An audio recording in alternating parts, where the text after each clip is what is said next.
Hai, saya Jay Iskandar dan ini adalah biodata selebriti saya. Jangan lupa like, share dan subscribe.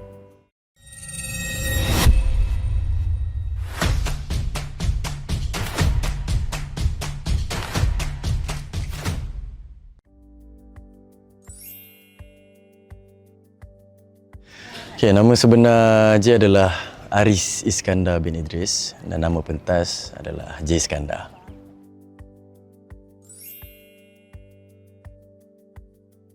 Tarikh lahir saya adalah 21/6/2005 dan saya asal daripada Shah Alam tapi saya dilahirkan kat Kelantan, Kota Baru.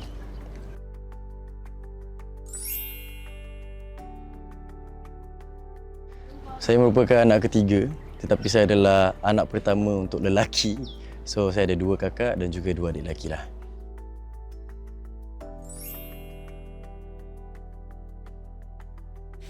Zodiak saya adalah Cancer.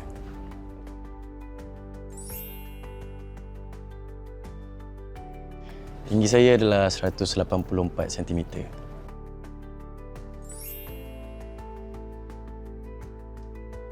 Warna favourite mestilah hitam.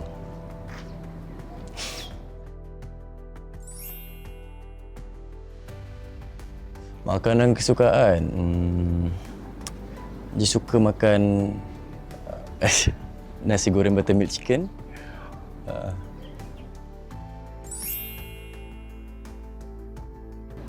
Minuman extra jus anggur.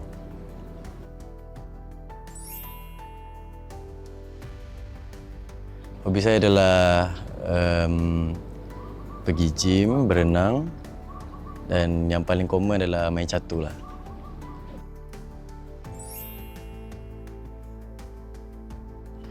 Cita-cita saya adalah untuk menjadi top selebriti di Malaysia. Harapan saya adalah untuk mungkin mengubah industri Malaysia untuk menjadi yang lebih, orang kata lebih advance, lebih baik daripada yang sekarang. Sekarang sudah baik tapi kita boleh upgradekan lagi. So itulah tujuan utama saya lah, untuk membawa nama Malaysia ni keluar negara juga, insyaAllah.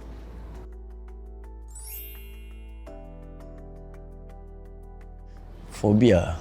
Saya fobia Fobia apa Saya tak rasa saya ada fobia kot.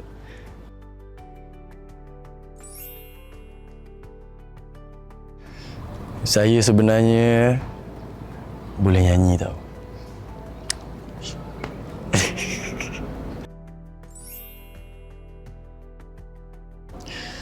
Untuk luar negara, 1 je boleh? Semua kan? Overall, saya suka lakonan Leonardo DiCaprio lah. Dia one of the person yang membuatkan saya minat dalam lakonan.